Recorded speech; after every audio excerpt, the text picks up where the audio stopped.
नमस्कार, भारत मेरे साथ चैनल पे आप सभी का स्वागत है। इससे पहले हमने की थी ऑन रोड रिपोर्टिंग और हमने भारत की आवाम से, भारत की जनता से जाना था कि आखिर वो पाकिस्तान के लिए क्या सोचते हैं। ये वीडियो फिर से हम एक डिबेट की तरह शुरू कर रहे हैं और ये फिर से हम बात करेंगे आज पहलगाम टेरर अटैक, जो अटैक मासूमों पे किया गया, टूरिस्ट पे किया गया। जो टूरिस्ट कश्मीर को बिजनेस देती है, वहाँ लोग जाते हैं और कश्मीर का व्यापार बढ़ाते हैं और उनके साथ ऐसा किया गया। इसमें बहुत सारे ऐसे एंगल है जो पॉलिटिकल भी है और राजनीतिज्ञ भी है और सामाजिक भी है। मेरे साथ सामाजिक लोग आज जुड़े हुए हैं, राजनीतिज्ञ कम है।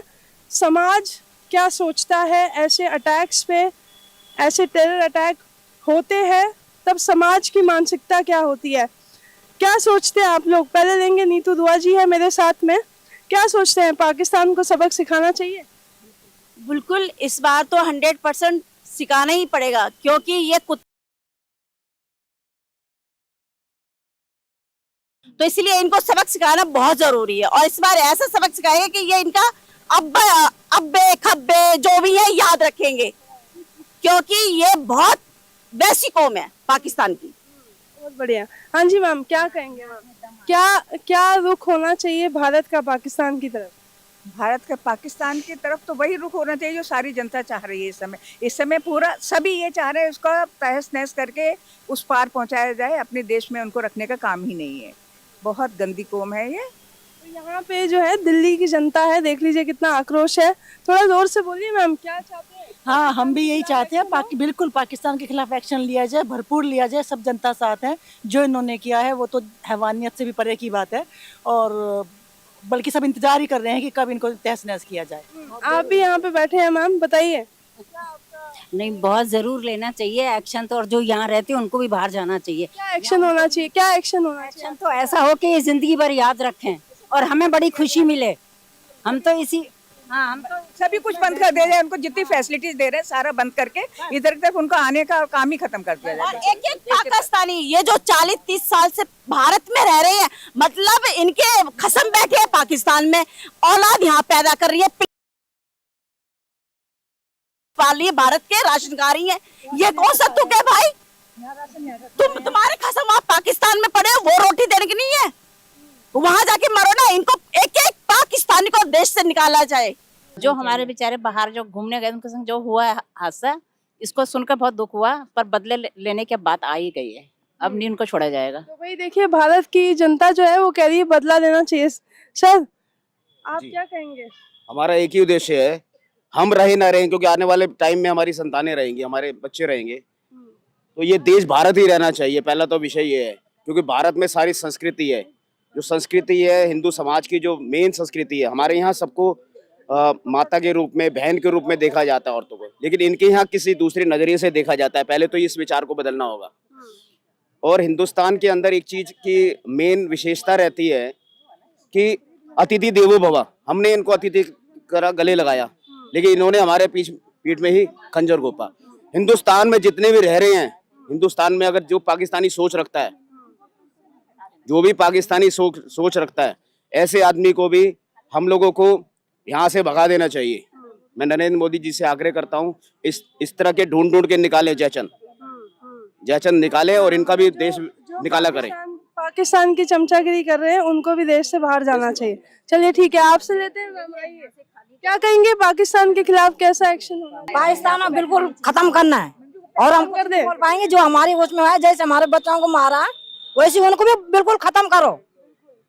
ये हमारे है, हमारे बच्चे सिमरिया वहाँ की वहाँ, यहाँ 4-4 बच्चे लेके 5 बच्चों लेके यहाँ आ गई, उसको भी यहाँ क्यों रखा? उसको भी यहाँ से हटाना चाहिए। हमारा उसमें नहीं रहना चाहिए उसको भी।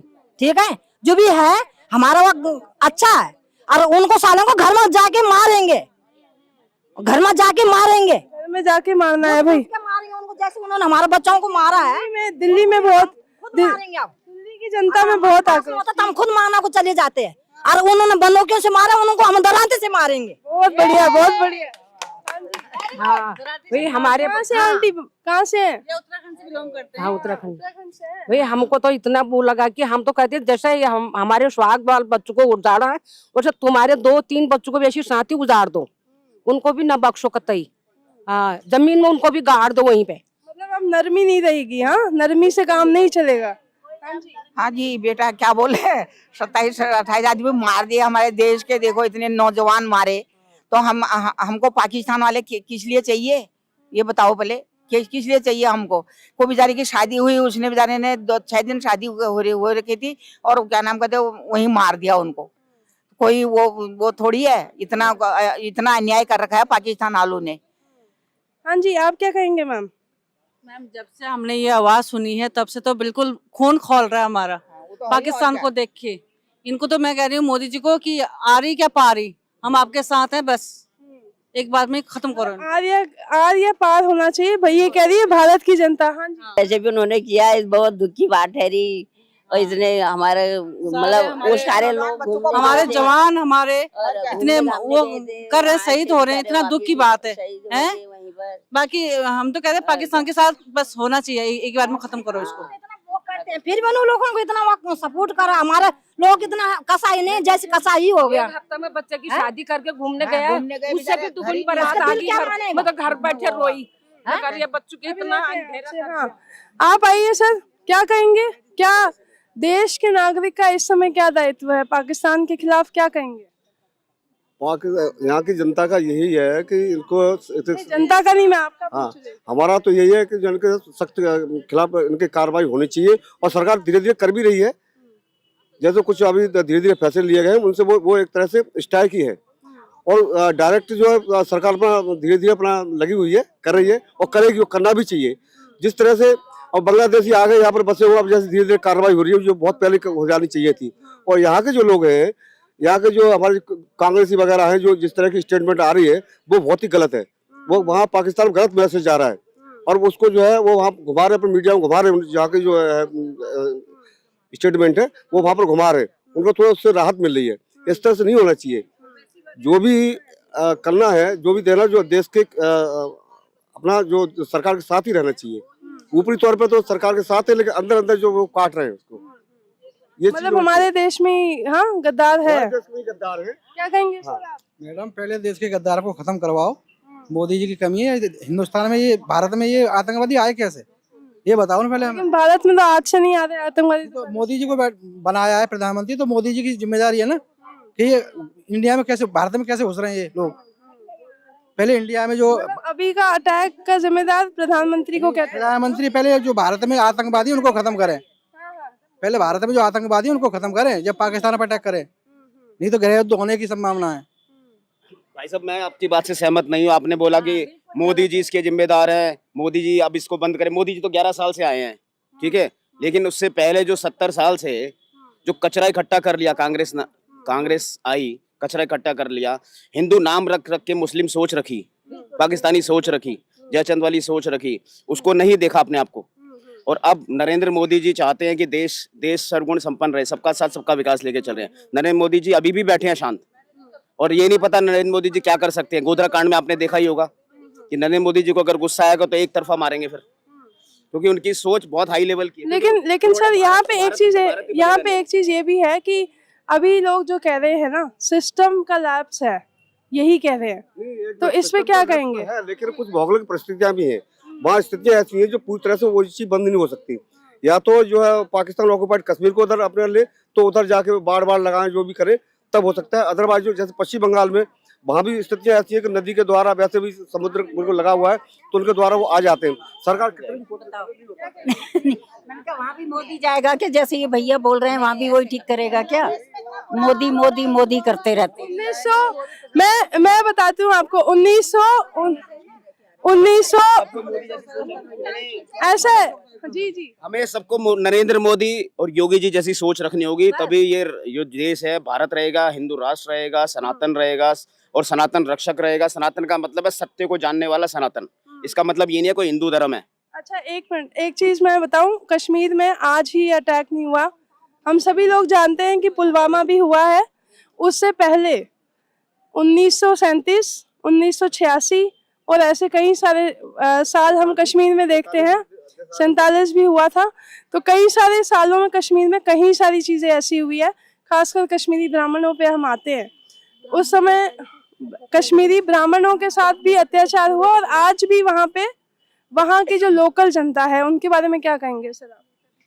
मैम ये जो मुसलमान लोग हैं इनकी तो मानसिकता ही खराब है। ये वहाँ कश्मीर छोड़ो, ये कहीं भी दिल्ली ले लो, चाहे संभल ले लो, चाहे बांग्लादेश ले लो, इनकी तो मानसिकता ऐसी है कि सारे सारे आतंकवादी हैं। बिल्कुल इनकी बात से मैं 100% सहमत हूँ। इनके साथ रह नहीं सकते? बिल्कुल नहीं, ये एकदम नहीं, बिल्कुल नहीं रह सकते इन लोग। मतलब आप लोग ये कह रहे हैं कि ये हिंदू मुस्लिम का झगड़ा है जो अभी हो रहा है? शुरुआत ये लोग करते हैं, मुस्लिम इन्हीं करते हैं, हम लोग नहीं हम नहीं करते। करते। इन्होंने ही कर रखा है गंदगी। लगता है ये गंदगी पूरे खून के वाले बिल्कुल किया, जिसका मर्डर करो चाहे जो करो। काफिर इनके उसमें लिखा है काफिर, हम काफिर हैं, मारो काफिर हैं, इनका ही राज होगा, फिर यही राज करेंगे, इनको यही भारत पे राज करेंगे। भारत पे क्या, पूरी दुनिया पे इनका ही राज होगा। अकेले मर के ये क्या कर लेंगे भाई? इनकी कौम रहेगी तो ये क्या कर लेंगे? हाँ हम भी कह रहे हैं कि उनका हम लोगों का क्या है, हम लोगों को कुछ भी वो नहीं है। 2 बच्चे हैं, इनके 6 12 बच्चों को यहाँ पूरी गंदक फैला देंगे हैं, और कुछ नहीं है हैं। अब मोदी जी को ये करो, इनके हमारे देश है, इनको हटाओ, हमको नहीं चाहिए इनको, ठीक है। साग और सब्जी वाले नाई पाई सब चीज ही है, और उसमें पिसा मिला के थूक करके सब चीज हम लोगों को खिला रहे हैं। नहीं खाओ ना, उनका बिल्कुल भी नहीं खाना है, बिल्कुल भी। भूख मरेंगे, आप पता लगेगा। नहीं, आप भी देखो कि ये हाथ में कलावा है या क्या है, हम भी वही देखते हैं। अब जब से कोरोना हुआ है तब से मैंने तो इनसे सब्जी लेना भी बंद कर दिया है। नहीं चाहिए, मैं तो बिल्कुल नहीं लेती हूँ इनसे, बिल्कुल। मैडम इधर बोलिए, इधर क्या कह रही हैं आप, क्या कह रही हैं? यहाँ पे इनका अधिकार छीन लिया जाए कि वोट ना डालें, बस हिंदू ही वोट डालेगा। लेकिन क्या आपको लगता है कि हमारा समाज भी गलत करता है, क्योंकि ये लोग सरकारी फैसिलिटीज पूरी ले लेते हैं और हम नहीं लेते? अपने समाज के बारे में क्या कहेंगे? नहीं तो हमारा समाज जाता है बेचारा, आ जाता है, उनको मिलता ही नहीं कुछ। जाते बहुत हैं लेकिन वापिस आ जाते हैं, वहाँ ये आगे से आगे ये लगे रहते हैं लोग। क्या करें फिर बताओ? हमें बदलने की जरूरत है। बदलना है। इनके भी, हमारे 2 बच्चे हैं, इनके भी 2 बच्चे हैं। अगर तीसरा होता राशन पानी बंद करो इनका। छीना जाए, जो भी है इनके अधिकार छीने जाए कि ये वोट ना डालें, बस वोट का अधिकार छीना जाए। नहीं, वोट का अधिकार भी छीना जाए। और दूसरा ये है कि इनमें से नेता जो नियुक्त करते हैं, जितने भी नेता हमारे जो हिंदू नेता हैं, जो हिंदू नेता इनका समर्थन करते हैं, सबको अंदर करो, है ना, सबको अंदर करो साथ के साथ, क्योंकि ये भी देश का दुर्भाग्य है जो यहाँ पे भारत में पैदा होने के बाद पाकिस्तान की जय जयकार करते हैं यहाँ बैठ के। और कश्मीर में खास तौर से ये देखा जाता है। मैम जो पुलवामा में हुआ है, हिंदू मुस्लिम का झगड़ा है।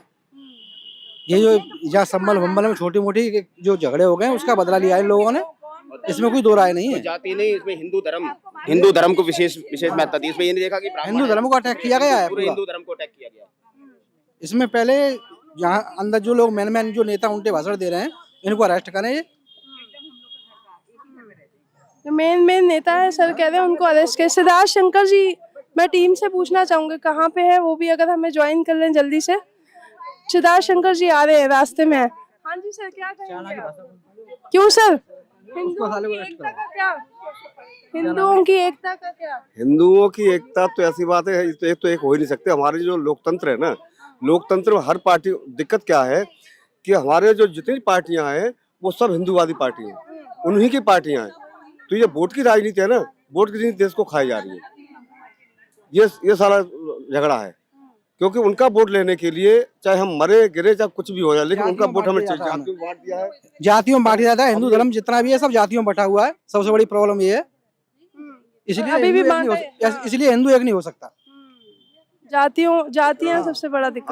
हम जो है ना छोटे लाभ के लिए मरे जा रहे हैं, और वहाँ जो है इस्लामिक जो कट्टरवाद है ना, जिसको हम जो देख रहे हैं, हम जो इस्लाम के लिए मार रहे हैं, वो बिल्कुल ये कट्टरवाद है। उनको छोटे बच्चों को जो भेजते हैं ना मस्जिद में पढ़ने के लिए, वो उनके छोटे बच्चों जैसे कच्चा घड़ा होता है, ऐसे बच्चों के दिमाग में चीज भर देते हैं पूरा, और वो ताउम्र बुढ़ापे तक नहीं निकलती उनकी मानसिकता चेंज कर दी जाती है।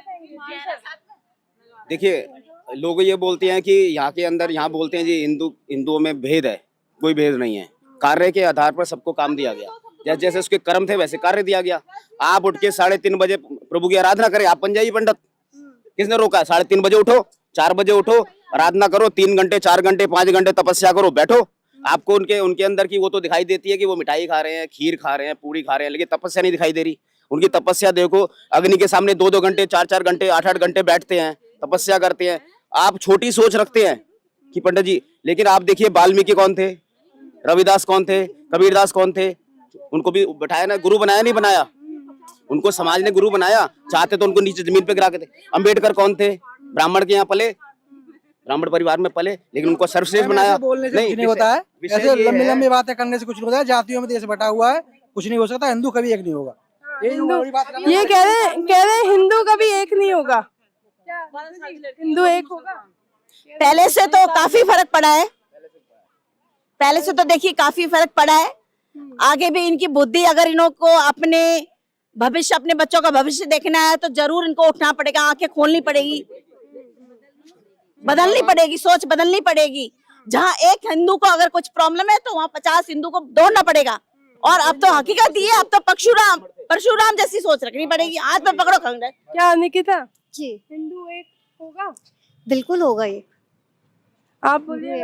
हाँ, बिल्कुल होना चाहिए, होगा। अगर अभी हिंदू भी नहीं, अभी भी नहीं जागा तो फिर कब जाएगा? आज से 50 वर्ष का भारत क्या होगा, सभी बताइए जरा। आइए सिद्धार्थ सर ज्वाइन कीजिए प्लीज। 50 वर्ष से किसने देख रखा है? यहाँ 30 साल 50 वर्ष लगेगा हिंदुओं को एक होने में, क्या सही कह रही हूँ कि नहीं? 50 तो नहीं लगेंगे, अब लोग समझ गए। क्या कहते हैं मैम? समझ में नहीं आती, क्या करें, बोल तो कुछ भी लेते हैं, होता कुछ और है। जो हम ही लोगों आज देखिए आप किसी की भी शादी होती है, भोजन बनाने वाला पूछते हैं क्या कौन सी जाति से आया, पूछो ना, बताओ। सर्विंग वाला पूछते हैं कौन सी जाति से आया, पूछो। ठीक है। चुनाव हो जाए मैडम, और तो जो वोट पड़ेंगे वो जाति के हिसाब से पड़ते हैं। ये सब कहने वाली बात है, एक हो रहे हैं, दो हो रहे हैं। कौन सी जाति का तू? आज के टाइम में जो भी वक्ता है, जो अच्छा बोलते हैं, अध्यात्म की भावना रखते हैं, सत्यता की भावना रखते हैं, ऐसे लोगों को ही आगे रखा जाता है। अब उससे चिढ़ने का विषय नहीं है, आप भी प्रवक्ता बनिए, आप भी ज्ञान अर्जन करिए। श्रद्धा मान लभते ज्ञानम, अश्रद्धा हुतम दत्तम। श्रद्धा होगी तो ही ज्ञान का लाभ होगा, अगर अश्रद्धा होगी तो लाभ भी नहीं होगा। आपने दान दिया, मान लीजिए आपने कोई भी दान दिया या यज्ञ कराया, अगर दान ही आपको श्रद्धा ही नहीं है, आप तो ध्यान रख रहे हैं पंडित जी 2100 रुपए ले गए, आप 2 लाख रुपए का काम नहीं देख रहे हैं, जो 2 लाख रुपए फालतू के लग गए डीजे में हैं, या 20 लाख रुपए लग गए, पंडित जी का ध्यान रख रहे हैं, तो आपको वो श्रद्धा के माध्यम से उसका लाभ नहीं मिलेगा जिस वजह से आपने पूजा। क्योंकि मेन तो श्रेय उन्होंने, सारा कार्य उन्होंने करा, शादी होती है, फेरे के आगे पंडित जी लगे हुए बेचारे हैं, सब कुछ। बाद में बोलते हैं जी तलाक हो गया, जी डाइवोर्स हो गया, क्या करे, 3 महीने बाद रिश्ता ही टूट गया, क्योंकि जो सत्यता थी उसको आपने नकारा। तो बाद में फिर कोर्ट के चक्कर काट रहे। अरे भाई, सत्यता को पहचानो, आप उस परमपिता परमात्मा की तरफ से उसको लेके आए हो कि आपने आके गठबंधन कराना है जी, तो गठबंधन कराया तो उनको श्रेष्ठ रखो। जब आपको श्रेष्ठ रखना होगा तभी आपका धर्म बचेगा, आपका राष्ट्र बचेगा। और ये भारत को भारत रहने दो, बाकी मत बांटो अलग अलग, आप लोगों का ही नुकसान है, किसी का नुकसान नहीं है। हम लोग तो हो सकता है शक्ति के माध्यम से और दोबारा से कुछ टाइम सर्वाइव भी कर जाएं, आप लोगों की तो क्षण मात्र भर भी आप सर्वाइव नहीं कर पाओगे, क्योंकि शक्तियां बोलती हैं। अच्छा, कैसे बनोगे? बच्चे पैदा करते नहीं है, अगर शादी लड़कियां शादी नहीं करती, 30 साल तक, 35 साल तक नौकरी पैसे कमाने चक्कर में लगी हुई है, तो कैसे बनेंगी झांसी रानी? बच्चा कर, एक बच्चा पैदा करें, कैसे बनोगे? बताओ, उसको छुपा उसको विदेश भेजेंगे, एक एक करके बोलिए। एक ही कारण है, गवर्नमेंट इन पे भी बंद लगाए कि भाई दो बच्चे के बाद में तीसरा बच्चा होगा, राशन पानी आपका बंद है, आपकी सुविधाएं बंद है।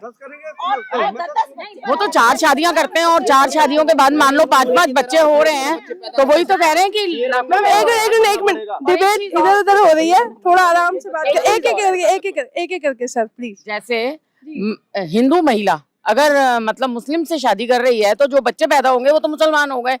टीवी में यही दिखा रहे हैं बराबर कि लाखों की तादाद में मुस्लिम हो गए हैं, तो उनसे कैसे आगे आगे ये होगा। मैं तो आज ही यूट्यूब पे देख रही थी, कश्मीर तो 90% मुस्लिम पॉपुलेशन ही हो गया। जी बताइए। सवाल ये है कि हिंदू एक होगा और कब होगा? मैडम बहुत जरूरी है हिंदुओं का एक होना। हम लोग जातियों में बटे हुए हैं, तो सबसे पहले ना हमें जातियां छोड़कर एक होना हो। हम लोग जातियों में बटे हुए हैं कि थोड़े अहंकारी भी है, एक दूसरों को नीचा भी करते हैं? अहंकारी जाति बार चिल्ला रहे हैं, अहंकारी हो गए हैं बस, उनको लग रहा है कि अरे आप जी मैडम, अहंकारी तो नहीं कहेंगे, लेकिन हम लोग ना सीमित हैं अपने मतलब, कहने का मतलब है ना हम सोशली नहीं सोचते, सेंट्रिक सेल्फ, हाँ वो ठीक है, यही बोल दिया। यूपी में दिखा रहे थे न्यूज में कि हमारे हिंदू बच्चे 2-2.5-3 घंटे स्कूल में बैठे हुए थे, उनको कलमा पढ़ाया जा रहा है। एक बंदे ने उसको बिल्कुल जर्मन उसको अंदर गए हैं कि स्कूल बंद हो, इस पे कार्रवाई हो करके लगा लो। हमारी सरकार कहाँ बैठी है? मैं तो योगी जी से बोल रही हूँ इस स्कूल को बिल्कुल बंद करा जाए। मैं बिल्कुल रमेश जी के सहमत हूँ। उन्होंने कहा कि हमें जातियों में से बाहर आना होगा, हमें जातियाँ तोड़नी होगी। जो हिंदुओं में ज्यादा होते कि हम छुआछूत करते हैं या जो भी है, जाति जो है ना सबसे बड़ी जो जड़ है वो खोखला कर रही है। ये मीडिया ने दिखाया है, पहले नहीं था ऐसा कहीं भी। ये जो जब से मीडिया आया, ये जितना भी मीडिया है सारा मुस्लिम मीडिया है। ये सबको पता होना चाहिए। आपका पता नहीं क्या है, मैं जानता नहीं हूँ, लेकिन मैं जनरल बात कर रहा हूँ। ये मुस्लिम मीडिया ने दर्शाया है कि ऐसा था, छुआछूत की प्रॉब्लम थी। नहीं, उससे पहले क्या ज्ञान था किसी के पास, बताइए आप। आज तो सब कुछ दिखाते हैं वहाँ पर। जबकि इनकी कौम में छुआछूत बहुत है। इनकी मुसलमान की कौम में इतनी छुआछूत है। इनकी जातियाँ कितनी है, इनकी बहुत सारी जातियाँ हैं। सऊदी अरब में ही भारत के मुसलमानों को कोई नहीं पूछता, घुसने भी नहीं देते। और जब ये हज करने जाते हैं तो जो वहाँ के जो है ना ये पठान और वो कौन कौन होते हैं वो पहले दर्शन करेंगे, इनकी लाइन अलग होती है। मैं अब रिक्वेस्ट करूंगी, सिद्धार्थ जी मेरे साथ में हैं, वो काफी टाइम निकाल के, वैल्यूएबल टाइम निकाल के आइए सर। सिद्धार्थ शंकर गौतम जी है मेरे साथ में। सर क्या होना चाहिए, मतलब क्या रिएक्शन होना चाहिए? क्योंकि अभी क्या है कि ये सब भारत की जनता है, इनमें आक्रोश बहुत है। तो अभी तक तो हम लोग आक्रोश की बात कर रहे थे, लेकिन मैं आपसे पूछना चाहूँगी कि क्या रवैया होना चाहिए, या देश के नागरिकों का इस समय क्या दायित्व होना चाहिए? देखिए, पहलगाम में जो कुछ भी हुआ निसंदेह बहुत दुखद घटना थी। और घटना के बाद सबसे पहले एक ही प्रश्न पूछा गया कि आतंकवाद का धर्म होता है? बिल्कुल नहीं होता है। आतंकवाद का धर्म कभी नहीं होता है। आतंकवाद का मजहब होता है। धर्म सिर्फ एक है, सनातन। बाकी सब मजहब, पंथ इत्यादि में बटे हुए हैं। कश्मीर की समस्या को यदि देखा जाए तो कांग्रेस ने जिस तरीके से अपनी सरकारों में वहाँ अलगाववादी ताकतों को आश्रय दिया, उनको आगे बढ़ाया, आज उसका विकृत स्वरूप हम यहाँ देख रहे हैं। मुझे याद है कि जब गुलाम मोहम्मद जी की नेतृत्व में सरकार बनी थी, उन्होंने सरकार बना ली थी, तो वो सरकार राष्ट्रपति शासन लगाकर राजीव गांधी ने हटाई थी। और जब वहाँ दोबारा चुनाव हुए तो फारूक अब्दुल्ला के साथ में इनका गठबंधन हुआ। उस समय एक सीट पर, एक, मैं नाम नहीं लूँगा, एक व्यक्ति ने चुनाव लड़ा और इतनी धांधली हुई वहाँ, इतनी धांधली हुई कि वो व्यक्ति पाकिस्तान गया। पाकिस्तान जाके वो हिजबुल मुजाहिदीन का कमांडर बना। और ताज्जुब की बात यह कि वो व्यक्ति तो कमांडर बना ही बना, यासीन मलिक जो उसके पोलिंग बूथ का एजेंट था, वो भारत में रहकर एक बहुत बड़ा आतंकवादी बन गया।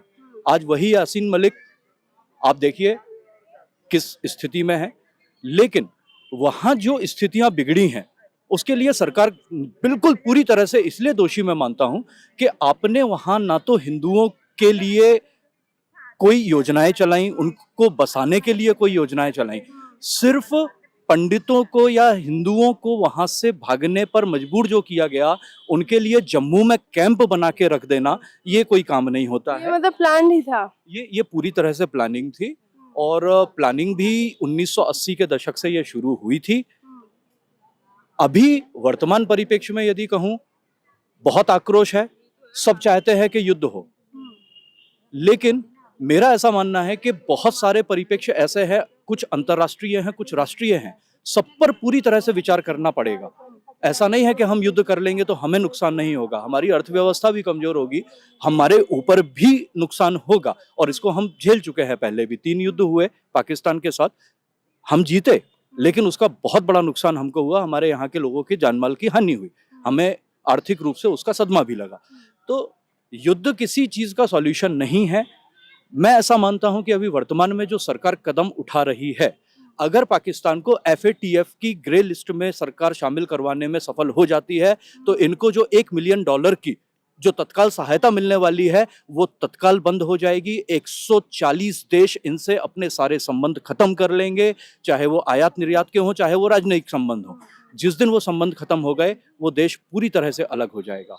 इसका एक पहलू और आपको बताता हूं, पाकिस्तान वर्तमान में जिस अवस्था में है बहुत जल्दी इसके टुकड़े दिख रहे हैं, क्योंकि बलूचिस्तान में बलूच फोर्स पूरी तरह से अब बागी हो चुकी है।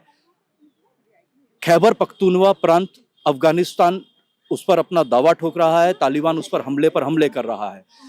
दोनों प्रांतों के सभी संसाधनों को सिंध में, पंजाब में लाकर, खासकर सिंध प्रांत में लाकर इन लोगों ने वहां की कमर तोड़ दी है, वहां की आर्थिक स्थिति भी बिगाड़ दी है। तो यदि भारत चाहे तो अंतरराष्ट्रीय समुदाय को एकजुट करके बिना युद्ध करे भी पाकिस्तान को पूरी तरह से बर्बाद और टुकड़ों में बांट सकता है। एक चीज़ और है सर, सोशल मीडिया पे जैसे हम लोग रिएक्शंस देखते हैं, मल्टीपल रिएक्शंस है, कुछ पत्रकार भी ऐसे हैं जो वहाँ जाके, कश्मीर जाके ये साबित करना चाहते हैं कि वहाँ पे सब कुछ सेफ़ है।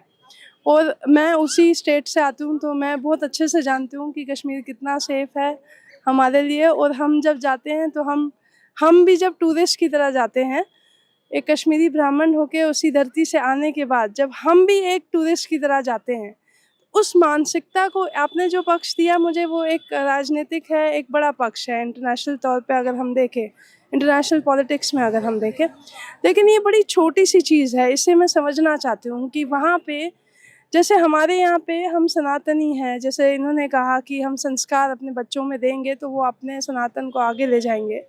लेकिन कश्मीर में जो संस्कार दिए जाते हैं वो पाकिस्तान प्रेमी होने के दिए जाते हैं, या फिर एक वो एंटी इंडिया रैंट होता है। दिल्ली में भी अगर आप कश्मीरी मुस्लिम्स से बात कर लें, कश्मीर से जो मुस्लिम्स आते हैं या अदर कास्ट के या क्रीड के जो लोग आते हैं, वो भी यही समझते हैं कि Kashmir is not part of India. ये एक नैरेटिव है जो बहुत पुराना नैरेटिव है, जो यूनिवर्सिटीज़, JNU और इन सब में भी आया। इसको ख़त्म करने का क्या विजन है? मैं गवर्नमेंट के उससे भी ना पूछूं तो आपके ओपिनियन से, आपके नज़रिए से इस नैरेटिव को, ये जो अपब्रिंगिंग में आ रहा है बच्चों की, इसे कैसे हम ख़त्म करें? क्योंकि हम जब जाते हैं तो वो कहते हैं हमें तो पता ही नहीं था कि आपके साथ ऐसा हुआ था। देखिए, कश्मीर को जो हम देखते हैं और कश्मीर पर जब बात करते हैं, खासकर टूरिज्म को लेके या वहाँ जो भी लोग जा रहे हैं, मेरा ऐसा मानना है कि आप वहाँ जा ही क्यों रहे हैं? आपको टूरिज्म पर जाना ही है तो आप पहलगाम, सोनमर्ग की बजाय भद्रवाह क्यों नहीं जाते? भद्रवाह भी उतना ही खूबसूरत है जितना सोनमर्ग और गुलमर्ग खूबसूरत है। आप जाइए ना, जम्मू एक्सप्लोर कीजिए ना, आप जम्मू क्यों नहीं एक्सप्लोर करते? दूसरी चीज, चलिए आप वहाँ जा रहे हैं, कश्मीर हमारे लिए एक आस्था का प्रश्न भी है, क्योंकि वहाँ अमरनाथ जी भी हैं, बूढ़ा अमरनाथ की यात्रा भी होती है, कई सारी पुरानी यात्राएं वहाँ होती हैं सनातन की। वैसे भी कश्मीर कश्यप जी की भूमि है। तो इसका देखिए, मेरे लिए तो, मैं जहाँ तक समझता हूँ, इसका एक ही समाधान है कि आपको उनकी मानसिकता बदलने की बजाय अपने लोगों की मानसिकता बदलने पर ज़्यादा जोर डालना चाहिए।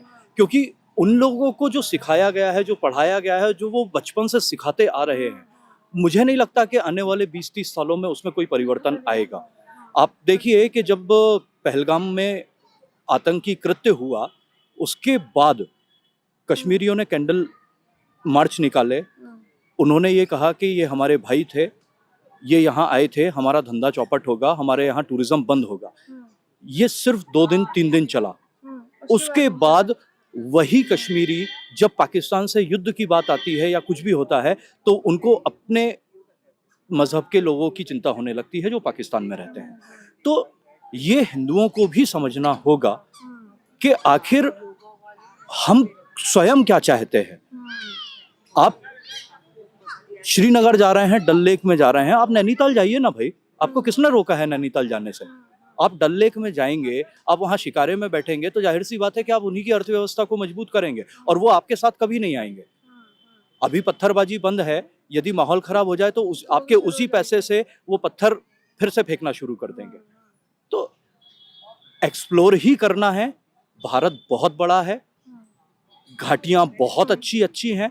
आप उत्तराखंड जाइए, आप हिमाचल जाइए, आपको कश्मीर से भी ज़्यादा सुंदरता मिलेगी। मेरा यही मानना है कि यदि वो नहीं सुधर सकते तो आप स्वयं को सुधार लें। ठीक है, तो कश्मीर जाएं कि नहीं जाएं सर? बिल्कुल कश्मीर जाना चाहिए, और जाने के लिए भाई साहब ने कहा कि हमारे पास भी बहुत अच्छी सुंदरता है पूरे भारत में।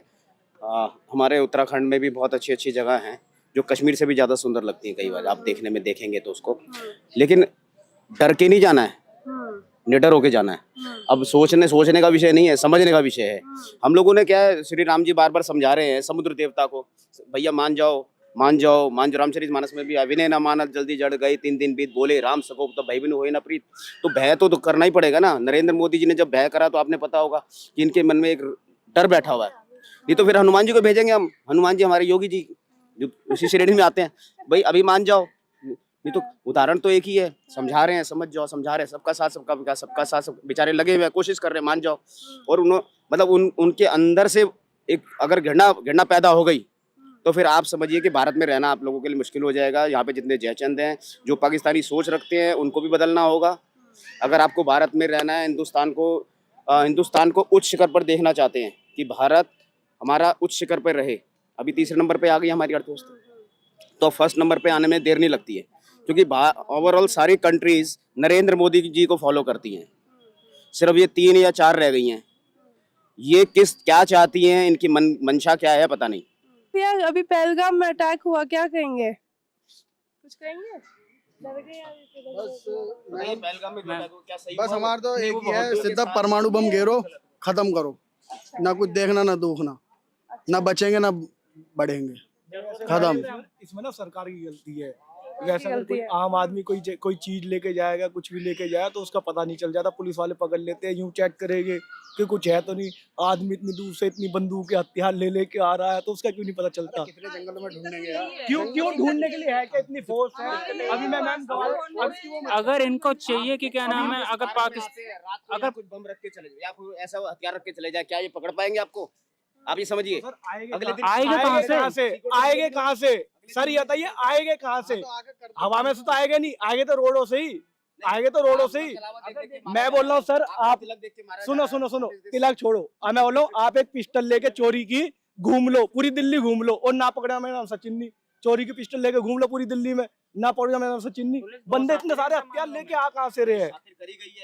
इन सब मामलों में पुलिस बहुत आती है, लेकिन अभी तक सर क्या बोलूं, छोड़ो मोदी जी। नहीं, बात यह है ना कि अगर जहाँ से प्रॉब्लम क्रिएट हो रही है उस प्रॉब्लम के जड़ से समाप्त करिए ना। जड़ तो कश्मीर में लोकल भी है ना। कश्मीर के जो अपने स्थानीय लोग हैं, पंडितों को जब पहले से भगाया गया था, वहीं से आती है ना कि कहना, जब वहाँ के पंडितों को भगाया गया तो वहाँ के कश्मीरी ही थे ना, तो वहाँ के जड़ को पहले साफ करिए धीरे धीरे, तब जाके कहना बाकी चीजें खत्म होंगी। की बंदूक लेके नहीं घूम सकता बंदे, इतनी बड़ी बंदूक तो लाते कहाँ से? रोडों से तो ला रहे, चल के ही ला रहे, आ कहाँ से? ये भी तो बड़ी बात है। किसी की तो कमी है इसमें। नहीं आए वो वही कश्मीरी के ही हैं। वो घोड़ा खच्चर वाले जो वहाँ के डोली वाले सब वो हमारे मदद भी करते हैं, हमको खाना भी खिलाते हैं और हमारे पर अटैक भी करते हैं। वहीं के हैं वो लोग। आप बोलेंगे यहाँ के लोग नहीं, ये तो सही बात है, मैडम की बात से सहमत है। पीछे चक्कू लेके खड़े रहते हैं। यही प्रॉब्लम है। सामने दिखाएंगे कि मैं क्या ना सपोर्ट कर रहा हूँ, पीठ पीछे चक्कू लेके खड़े रहते हैं कि कब क्या नाम है मार दूं। लेकिन ऊपर वाला तो आपको देख रहा है, तो आप पीछे खड़े हैं तो आप भी जाएंगे एक दिन गड्ढे में, ठीक है? लेकिन अगर आपको ऊपर वाले का डर है तो ही समझ पाएंगे, अदरवाइज नहीं समझ पाएंगे। डर होना, अगर डर होता तो ये काम। हिंदुओं में रहम है, और उनमें रहम नहीं है, हिंदुओं में रहम है। अगर डर होता तो ये काम होता ही नहीं। आप किसी को डरी तो नहीं है। अगर हम में रहम ना होता तो 800 साल हम गुलामी नहीं झेलते। जब अपने ही एक नहीं है तो क्या करेंगे? जी क्या कह रहे हैं? ये जो जितने भी मंदिर बचे हुए हैं, ये धार्मिक स्थल बचे हुए हैं, किसी उद्देश्य को लेके बचे हुए हैं। अपने बलिदान हुआ है, बहुत लोगों का, हिंदुओं का बलिदान हुआ है तो बच गए। आज आप पूजा करने जाते हैं, शिवलिंग पे जल चढ़ाते हैं, तो बचा किस लिए है? क्योंकि धर्म बचा रखा है। तभी तो आप लोगों को, बच्चे को संस्कार मिलेंगे। संस्कार कब मिलेंगे? जब आप सात्विक भावना के माध्यम से सनातन की सेवा करेंगे, मंदिर में जाएंगे, आराधना देखेंगे, पंडित जी के दिन कर्म देखेंगे, शिक्षकों का सम्मान करेंगे, माता पिता का सम्मान करेंगे, गुरुओं का सम्मान करेंगे, तभी आपके संस्कार। लेकिन हमारे में क्या है, इनका उद्देश्य क्या है? हाथ मिलाना। हाथ मिलाना कहाँ की संस्कृति है? पाश्चात्य संस्कृति है। हमारा तो है चरण छूना है, नमस्कार करना है, राम राम बोलना है, हमारी ये संस्कृति कहलाती है। लेकिन क्या ही, हाथ जितने जयचंद हैं उन जयचंदों को ही सुधरना है। अगर वो नहीं सुधरे तो देश खतरे में है। ये अंदर जो ये इस तरह के मानसिकता रखते हैं, ये मानसिकता बदलनी पड़ेगी। ये जो बिच्छू जैसे डंक मार रहे हैं ना धीरे धीरे, ये नहीं पता लेकिन ये हिंदू समाज अजगर है, ये छोटे मोटे बिच्छू को खा सकता है। हैं? ये इनको छोटे छोटे जो बिच्छू घूम रहे हैं ये अपने आप को बहुत पावरफुल समझ रहे हैं। सनातन कभी नहीं डरा है, न डरेगा, भविष्य में उसकी अपनी एक विशेष ताकत है। लेकिन अभी तो हम ये कह रहे हैं ना कि हम जाएंगे नहीं, हम वो डर रहे हैं, काफी लोग डर रहे हैं। डरना सॉल्यूशन नहीं है, हम डराना भी कोई सॉल्यूशन नहीं है, सुधारना सॉल्यूशन है। न डरना सॉल्यूशन है, न डराना सॉल्यूशन है, सुधारना सॉल्यूशन है। सर एक चीज मैं आपसे पूछना चाहूंगी, जैसे आपने कहा कि भारत में और बहुत सारी जगह है जो हमें जिस पे जाना चाहिए और एक्सप्लोर करना चाहिए, लेकिन आपको लगता है कि उससे अगर हम नहीं जाएंगे तो उससे वो और ताकतवर हो सकते हैं? वहाँ के लोकल्स की, वहाँ की जनता की बात कर रहे हैं। नहीं, मैंने ये नहीं कहा कि आप बिल्कुल नहीं जाइए। हाँ जाइए, मतलब लेकिन आप वहाँ जाइए, लेकिन अपने स्थानों पर जाइए भाई। मैंने वहाँ देखा है, मैं खुद भी वहाँ कश्मीर गया हूँ, कई बार गया हूँ। मैं शंकराचार्य मंदिर जाता हूँ तो वहाँ मुश्किल से गिने चुने 10 हिंदू मिलते हैं, लेकिन डल झील में 10,000 हिंदू वहाँ शिकारे पर घूम रहे होते हैं। तो कम से कम आपकी जो वहाँ संस्कृति बची हुई है, जो भी थोड़ी मोड़ी संस्कृति बची है, कम से कम उसको तो देखने जाइए भाई। आज श्रीनगर जो जाता है वो डल झील देखता है, लाल चौक देखता है, लेकिन शंकराचार्य मंदिर कौन जाता है? देवी के मंदिर भी कोई नहीं जाता। देवी के मंदिर कोई नहीं जाता है। आज अमरनाथ यात्रा पर लोग जाते हैं। आप ये बताइए, बूढ़ा अमरनाथ, कितने लोगों को पता है कि वहाँ एक बूढ़ा अमरनाथ की भी यात्रा निकलती है? नहीं पता। देखिए, अभी मैं यहाँ सुन रहा था, कई लोगों ने जाति पर बात की, कई लोगों का कहना है कि हिंदू एकजुट नहीं है। मैं इसको बिल्कुल गलत मानता हूँ। हिंदू से ज्यादा एकजुट और सक्षम कोई भी समाज नहीं है, और इसको कुंभ में इस बार देख लिया है। 60 करोड़ हिंदू बिना किसी जाति के, बिना किसी नाम के वहां स्नान करके आए हैं। अंतर सिर्फ इतना है, सनातन उत्सव धर्मी समाज है। आप अभी यहाँ से डीजे लेकर हनुमान जी के भजन बजाते हुए निकलिए, जुड़ जाएंगे। 10 लोग निकलोगे, 10,000 का समूह आपके साथ खड़ा हो जाएगा। हम सनातन धर्मी लोग हैं, हमें सनातन में रस आता है और वो रस वीर रस में बदलता है। जिस दिन आप हिंदू समाज को सनातन धर्मी, उत्सव धर्मी बना देंगे, ये सारी समस्याएं उसी दिन समाप्त हो जाएंगी। तो ऐसे ही जैसे हमने कहा ना, जैसे कुंभ की आपने बात की, तो नागा साधुओं का एक शास्त्र विज्ञान भी है जो किसी को पता नहीं है अभी तक। तो हम लोग शास्त्र नहीं, शस्त्र विज्ञान भी है, दोनों है। तो ये हमारे धर्म में दोनों जगह पे है। जब हमें धर्म की रक्षा करनी है तो हमें आगे आके अपना जो है, बिल्कुल सर, धर्मो रक्षति रक्षता, अहिंसा परमो धर्मो, अहिंसा परमो धर्म, धर्मो रक्षति रक्षता। ये बात है। आइए मैम, क्या कह रहे थे आप? इसी से वीडियो एंड करेंगे। इनका चलता है ना, 5 बार नमाज पढ़ते हैं ये लोग। सुबह 4 बजे से लेके 4 बजे, फिर 5 बजे, फिर दिन में 1 बजे, फिर शाम को 4 बजे। हम इतने डिस्टर्ब रहते हैं, हमारे बच्चे पढ़ नहीं पाते। मैं कह रही हूँ, एक बार क्यों चलता है इनका, है बंद होना चाहिए ये। मतलब ओवर, कोई भी चीज ओवर नहीं होनी चाहिए, है ना जी मैम? उनका अल्लाह बह रहा है, उनको बार बार करनी पड़ती तभी तो सुन पाते हैं वो लोग। चलिए, तो इसी के साथ हम लोग इस वीडियो का अंत करते हैं, और आप सभी का बहुत बहुत धन्यवाद जुड़ने के लिए।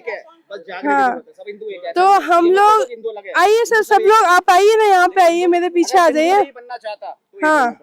हाँ, तो हम लोग कहते हैं इसको भारत मेरे साथ, अपने चैनल को।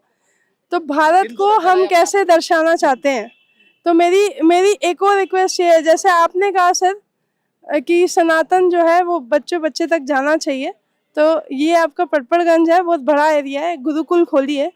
जो बच्चे जब समर वेकेशन में छुट्टी में बैठेंगे तो यहाँ गुरुकुल चलने चाहिए, तो ये आपको करना पड़ेगा। देखिए, गुरुकुल का मतलब ये नहीं है कि एक आपने छोटा सा हट बनाया और यहाँ पे एक सिस्टम बनाया। गुरुकुल का मतलब है अपने अंदर का जो गुरु है उसको जागृत करना। हाँ, लेकिन आज के माता पिता जानते नहीं है ना, उनका खुद के जागृत नहीं है। बताइए, भोजन बहुत सारे लोग नहीं जानता। हमारे घर से भी जैसा हम अपने हिंदू धर्म के अनुसार चलते हैं, पूजा पाठ करते हैं, हमारे बच्चे भी वही सीखते हैं, वही सीखते हैं। अब मैं भी पूजा पाठ नहीं करेंगे तो बच्चे कहाँ से सीखेंगे? ये चीज गुरुकुल खोलने के बहुत जरूरी नहीं है। जो हमारे जो अभी हमारे कहाँ बैठे हैं गुरु जी बैठे हैं, क्या है वो, राधे कृष्ण के प्रेमचंद्र महाराज जी, वो बहुत आगे ले जा रहे हैं हमारे युवाओं को, बहुत अच्छे प्रवचन दे रहे हैं। हम तो रात दिन उनके यूट्यूब से उनको सुनते हैं, बहुत अच्छा लगता है। चलिए, तो इसी के साथ इस वीडियो का अंत करते हैं। ये है दिल्ली की जनता। हम तो गंगा जी की तरह है जी, कोई भी जल ले जाओ, हम किसी को कुछ नहीं कहते, लेकिन गंगा जी को अपवित्र करोगे तो हमारे पास रानी झांसी की तरह और महाराणा प्रताप की तरह भाला चलाना भी जानते हैं और तलवार चलाना भी जानते हैं। लेकिन समझना होगा कि गंगा, गायत्री, गीता और गौ माता, ठीक है, इन चारों की रक्षा करना हर हिंदू का परम कर्तव्य है। अगर इस बात को समझ जाता है हर हिंदू तो खुद बच जाएगा, नहीं तो बिंदु में सिमट जाएगा। चलिए, तो इसी के साथ इस वीडियो का अंत करते हैं। आप सभी का बहुत बहुत धन्यवाद और मैं चाहूंगी आप लोग आते रहिए, नए नए टॉपिक पे हम लोग चर्चा करते रहेंगे। हमारा ही है ये पूरा इलाका हमारा है, तो हम लोग कभी भी बैठ के एक बैठक करते रहते हैं। तो धन्यवाद आपका। नमस्कार, मेरे साथ अभी ऑनलाइन व्हाट्सएप कॉल पे अश्विंदर सिंह बैल सर जुड़े हैं। सर, कश्मीर मुद्दे पे अभी हम लोग जो है यहाँ पे चर्चा कर रहे थे, लेकिन मेरा मानना है कि आम जनता का पर्सपेक्टिव भी आना ज़रूरी है, क्योंकि अभी इस समय में जो पहलगाम में अटैक हुआ है, टूरिस्ट अटैक, उसमें सभी लोग आक्रोश में हैं।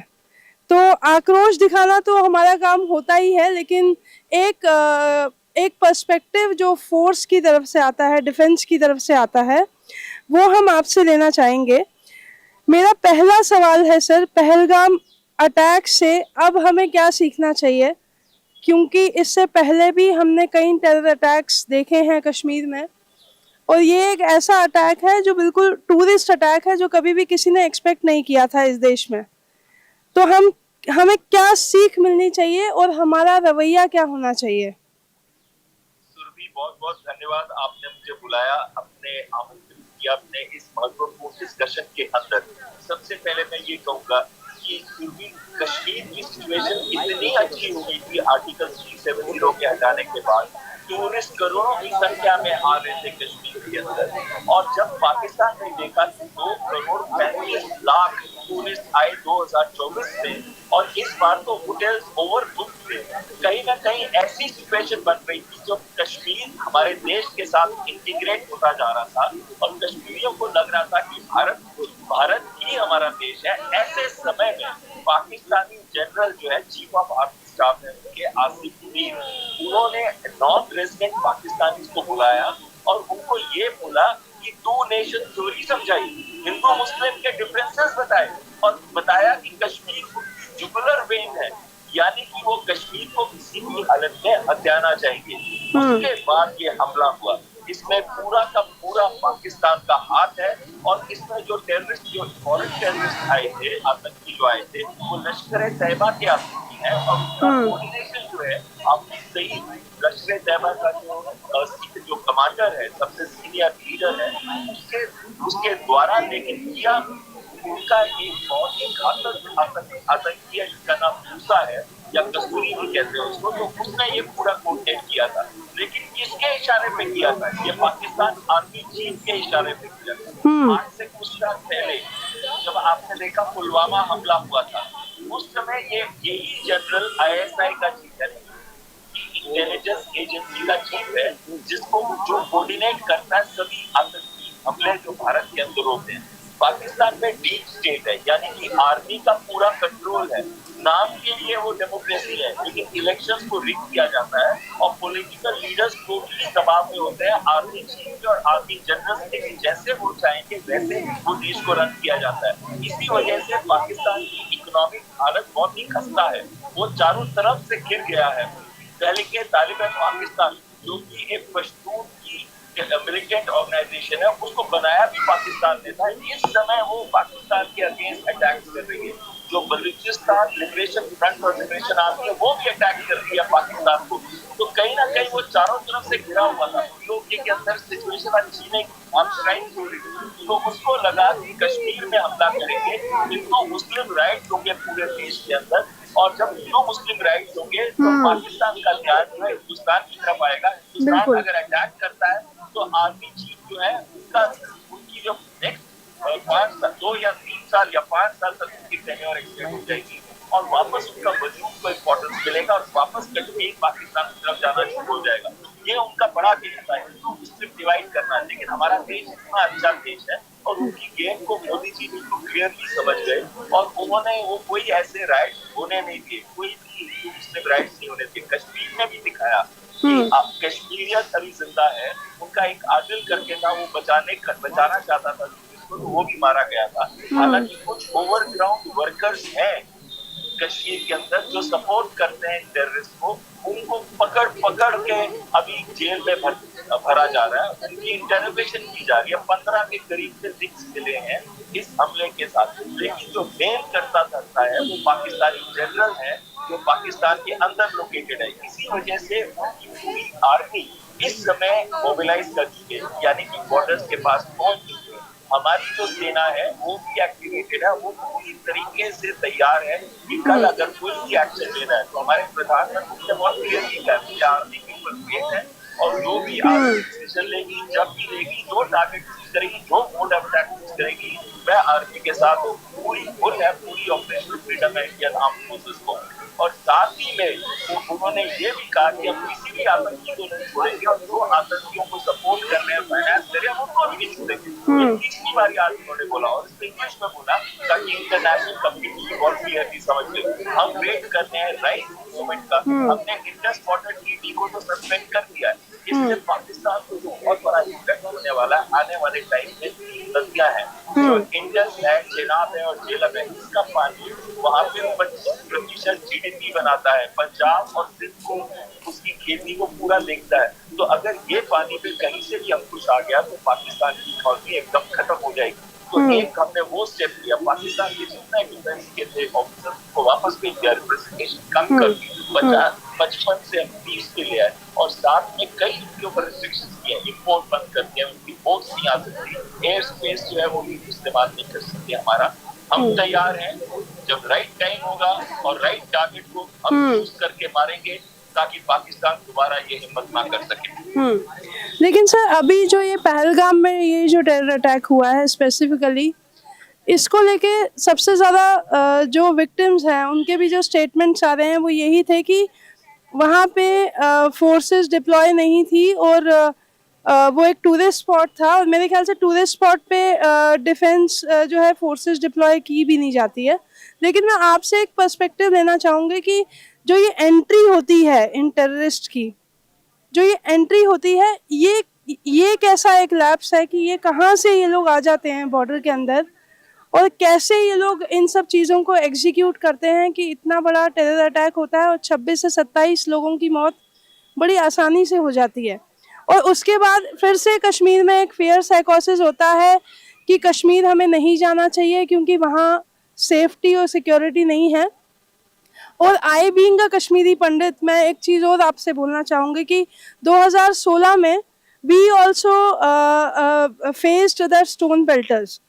सो आई सॉ द सिक्योरिटी। मैं ये नहीं कहूँगी कि सिक्योरिटी लैप्स वहाँ पे है, सिक्योरिटी वहाँ पे इतनी है कि कई बार हमें भी लगता है कि हमारी इतनी चेकिंग क्यों हो रही है, हम तो सेम स्टेट से हैं। तो मेरा कहना यही है कि सब लोग जो आरोप लगा रहे हैं कि वहाँ पे आर्मी नहीं थी और आर्मी की ड्रेसेस पहन के टेररिस्ट वहाँ घूम रहे थे, तो ये एक जो लैप्स है सर, आप उस पर क्या कहना चाहेंगे? देखिए, पहलगांव से 6 से 7 किलोमीटर दूर है ये जगह।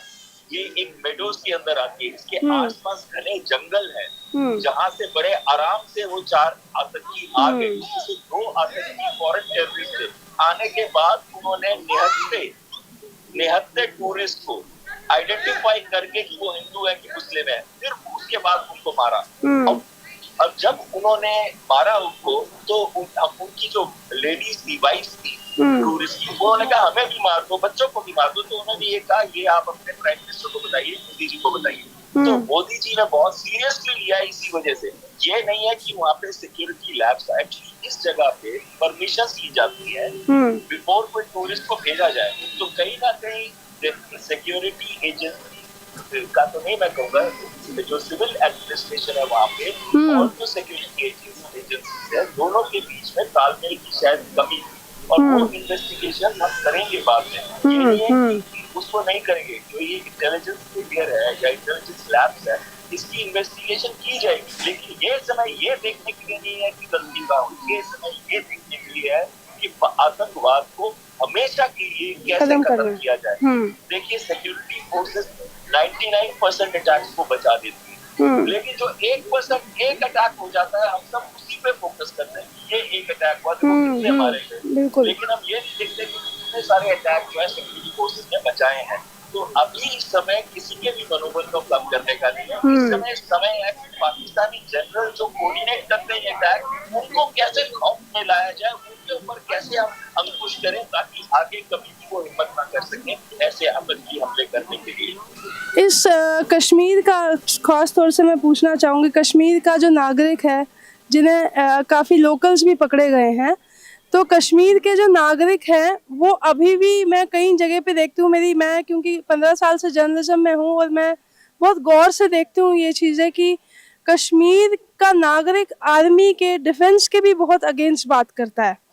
तो जब आप वहाँ पे उनको एक सिक्योरिटी देते हैं, एक सुरक्षा देते हैं, तो वो नागरिक होने के नाते भी अपने आप को इतना भी जिम्मेदार नहीं समझते कि वो डिफेंस के खिलाफ बात ना करें, क्योंकि डिफेंस कभी भी देश के खिलाफ नहीं हो सकता है।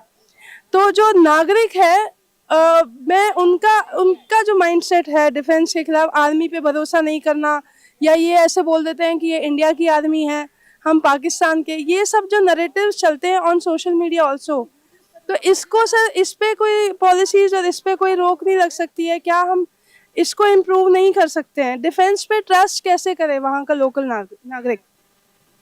देखिए, जो हमारी लोकल आर्मी है वो अपना नेटवर्क बिल्ड करती है जहाँ भी जाती है।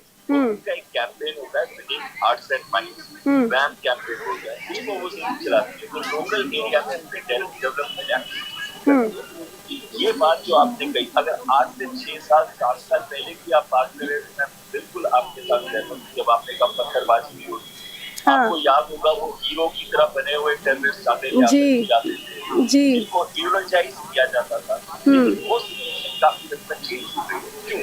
क्योंकि कश्मीर में अगर कोई भी इकोनॉमिक डेवलपमेंट होनी है तो टूरिज्म की एक मीन्स है जिसकी वजह से, और टूरिस्ट आते कौन है? 90% टूरिस्ट तो भारत के हैं और वो भारत के दूसरे हिस्सों से आते हैं। और भारत की पॉपुलेशन में हिंदू रिलीजन 88% गिना जाता है। तो इतने बड़े रिलीजन के लोग जब आते हैं तो अगर यहाँ पे कोई भी आतंकी एक्टिविटी होगी या कोई पत्थरबाजी होगी तो वो क्यों आएंगे?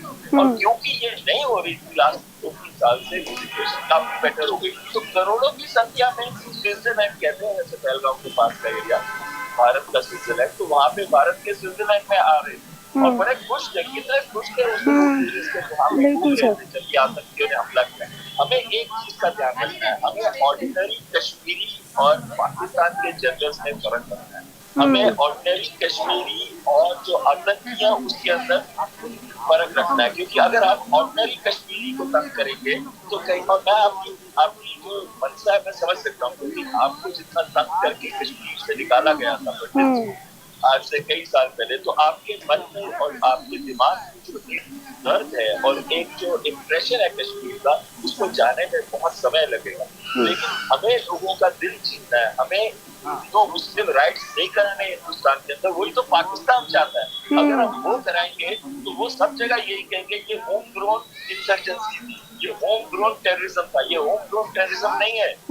कश्मीरी चाहते हैं कि इकोनॉमी बेटर हो, कश्मीरी चाहते हैं कि सिचुएशन बेटर हो, और कितने खुश थे। मैं लास्ट ईयर श्रीनगर आया था, श्रीनगर से मैं गया था अमरनाथ यात्रा के लिए। मैं आपको बताता हूँ मुझे सारे रास्ते कश्मीरी दे रहे हैं, सब जगह मिलते रहे, कितने खुश थे वो मुझे देखकर। मैं तो बड़े आइडेंटिफाई हो जाता हूँ। सरदार, आपको अगर याद हो मार्च 2000 के अंदर 36 सिखों को मारा गया था धर्म के नाम पे अनंतनाग के अंदर, तो और मैं तो आइडेंटिफाई हो जाता हूँ बहुत आसानी से। तो मेरे को नहीं लगा बिल्कुल भी कोई डर का माहौल था जो पिछले साल आया था। लेकिन ये हरकत जो है ये पाकिस्तान की हरकत है, हमें फर्क देखना है पाकिस्तान की हरकत में और कश्मीर में। हमें कश्मीर को इंटीग्रेट करना है, हमें अपने देश को डिवाइड नहीं करना। तो सर आखिरी क्वेश्चन मैं लेना चाहूँगी आपसे, वो यही है कि जैसे सेना को इस समय पे खुली छूट दे दी गई है, तो क्या युद्ध की संभावना है या अभी हम प्रतीक्षा कर रहे हैं कि कहीं और सल्यूशन से भी हम पाकिस्तान को हरा सकते हैं? देखिए, हमने कुछ कड़े कदम ऑलरेडी ले लिए, जैसे मैंने आपसे बात हुई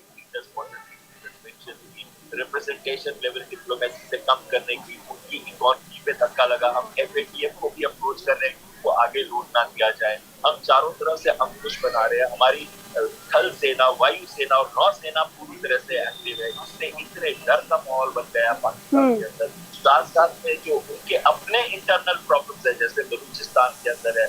मैंने सुना है आज की बात को बलूचिस्तानी ने 2 शहरों को आजाद कर दिया है। उन्होंने वहाँ पे जो उनके डेथ स्क्वाड्स हैं, उन्होंने जो पंजाबी आर्मी है पाकिस्तान को वहाँ से निकाल दिया है। तो ये सिर्फ 2 छोटे शहरों की बात कर रहा हूँ, मैं पूरे बलूचिस्तान की बात कर रहा हूँ। हाँ, पर हमले 3 हुए मेजर बलूचीज के पिछले कुछ दिनों के अंदर। उधर तहरीक-ए-तालिबान पाकिस्तानी सोल्जर्स का हालात खराब कर रही है। खैबर पख्तूनख्वा एरिया के अंदर, फाता के अंदर, वजीरिस्तान के अंदर, पाकिस्तान ऑक्यूपाइड कश्मीर के अंदर भी इसके हालात बहुत बुरे हैं। वहाँ गेहूं की स्ट्राइक हुई, पावर की स्ट्राइक हुई, सीपेक में जो लैंड दे दिया गया उसके लिए स्ट्राइक हुई। और वो लोग क्लियरली बोल रहे हैं हमारे इधर से आतंकवाद को आगे मत लेके जाइए, हमारे को अपना देश अलग चाहिए और वो भारत के साथ मिलना चाहते हैं। तो कहीं ना कहीं पाकिस्तान चारों तरफ से घिरा हुआ है। इंटरनेशनल यूनियन हमारे साथ है। हमने कुछ कदम उठाए हैं और कुछ कदम हम आगे उठाएंगे, लेकिन वो बात जो है जो हम आगे कदम उठाएंगे उसको ओपन चैनल में डिस्कस करना शायद सही नहीं होगा। बिल्कुल ठीक है सर। एक जाते हुए एक मैसेज दीजिएगा कि कश्मीर जाए कि नहीं जाए। मैं आपको कहूंगा कि कश्मीर हमारा लैंड है, कश्मीरी हमारे हैं। हम कश्मीर जरूर जाएंगे। हम पाकिस्तान के जो आइडिया है, कॉन्सेप्ट है कि हम डिवाइड कर दें और कश्मीर को हथियार लें, उसको पूरा नहीं होने देंगे। मैं खुद जाऊंगा अगले साल। अभी इस साल तो मेरे पास समय नहीं है, मुझे बाहर भी जाना है, लेकिन मैं जाऊंगा अगले साल, खुद जाऊंगा कश्मीर, ये दिखाने के लिए कश्मीर जो है हमारे अभी भी अहम हिस्सा है हमारे देश का कश्मीर।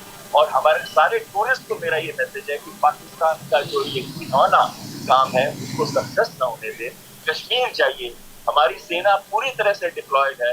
आपकी सिक्योरिटी जो भी है, और उन्होंने क्या किया है उन एरिया जहाँ पे सिक्योरिटी नहीं की जा सकती, चप्पे पे एक सोल्जर को नहीं खड़ा कराया जा सकता, उन एरियाज को अब वहाँ पे टूरिस्ट को जाने नहीं दिया जाए। तो अब जहाँ भी जाएंगे वो वहाँ पे सिक्योरिटी अच्छी होगी। कश्मीरियों ने काफी दिनों से स्ट्राइक करी थी, कैटल मार्च किए थे और वो रिक्वेस्ट कर रहे थे कि वापस। आपके चैनल के माध्यम से मैं कहूँगा सभी टूरिस्ट को कश्मीर हमारा है, हमारा रहेगा। हम जाएंगे, हम पाकिस्तान को दिखाएंगे कि ना हम उससे डरते हैं ना हमारे पर कोई। ठीक है sir, thank you so much for joining. So हम लोग अपने चैनल का नाम हमने दिया हुआ है भारत मेरे साथ। तो मेरा जो विजन है भारत को देखने का कश्मीर से निकलने के बाद, तो कश्मीर में बहुत सारा ऐसा, कश्मीर की संस्कृति है, हमारी संस्कृति है, और कश्मीर ऋषियों की और मुनियों की धरती है, ये सभी लोग जानते हैं। और आपके कश्मीर में जो त्राल है वहाँ पे सबसे ज़्यादा सिख जो हैं, सिख कम्युनिटी कश्मीर में रहती है।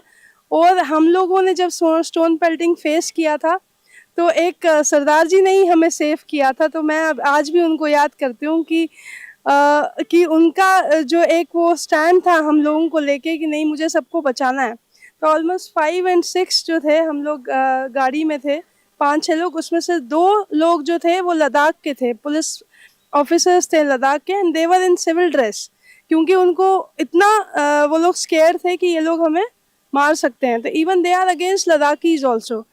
सो ये है, ये पूरा जोग्राफिकल इशू है, कभी आपके साथ में बैठ के डिस्कस करूँगी। तो thank you for joining us, thank you so much sir, thank you.